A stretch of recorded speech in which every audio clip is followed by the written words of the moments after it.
একাল সেকালকে মিলিয়ে দিল খাদি। জমকালো জামা কাপড়, হাল ফ্যাশনের ডিজাইন, সবই খাদির তৈরি।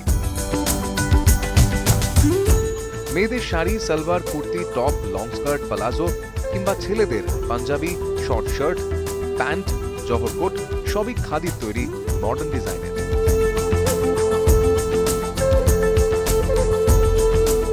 পুরনো ধারণা বদলাচ্ছে, ব্র্যান্ডেড কোম্পানির জামা কাপড়কে সমানে টক্কর দিচ্ছে খাদির তৈরি জামা কাপড়। রাজ্য সরকারের লক্ষ্য খাদিকে তরুণ প্রজন্মের কাছে আরো জনপ্রিয় করা। গত 1 বছরে খাদির বিক্রি অনেকটাই বেড়েছে, 1 লক্ষ কোটিতে পৌঁছেছে খাদির বাজার। চলতি বছরে তা 1,20,000 কোটিতে পৌঁছানোই লক্ষ্য রাজ্য খাদি বোর্ডের।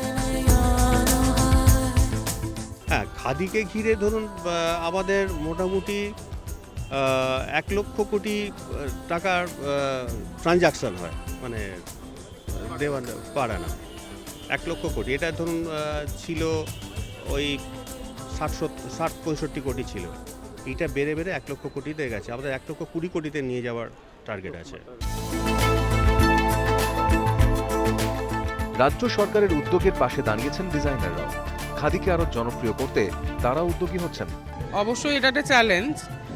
খাদি আগে এরকম কোনো রকম ডিজাইনার আউটফিট করেনি যেটা মডার্ন ছেলেমেয়েরা খুব পছন্দ করে। তাদের দিকে তাদের ভাবনায় ভেবেই কিছু ক্লাসিক আউটফিট, তার সাথে ট্র্যাডিশনাল ট্রেন্ডি আউটফিট তৈরি করার প্রয়াস অনেকদিন আগে থেকেই ছিল, হয়ে গেল।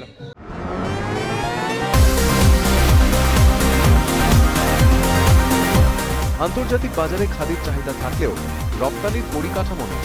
শুধু ভিন রাজ্যই নয়, বিদেশেও খাদি রপ্তানির ভাবনা রয়েছে রাজ্যের। এর ফলে একদিকে যেমন খাদির বাজার ভালো হবে, পাশাপাশি খাদি শিল্পীরাও আর্থিকভাবে হবেন অনেকটাই সচ্ছল। ক্যামেরায় সুজয় দাসের সঙ্গে অর্ণব হাজরা।